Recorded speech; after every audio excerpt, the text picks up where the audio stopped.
Hi mga ka-Go Gadgets, ngayong May 25 birthday nga pala ni Marketing Katrina, kaya tignan nyo to. Happy birthday to you. Ay nako, nauna pa akong gulatin kasi mag-blow ng cake. Unboxing na tayo ng cake dahil birthday ko ngayon. Kung sino client ang pupunta ngayon ay bibigyan ko ng box ng cake. Grabe yung gulat ko dun ah. Mga tatlo yun ah.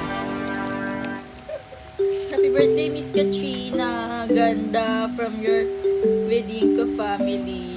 Oh my gosh! Look at this, guys! After niya mag-inarte, nag-wish na nga siya. Sana hindi na maulit ang trahedya sa birthday niya next year. Go Gadgets number 1! Thank you po, natanggap po ako ng regalo.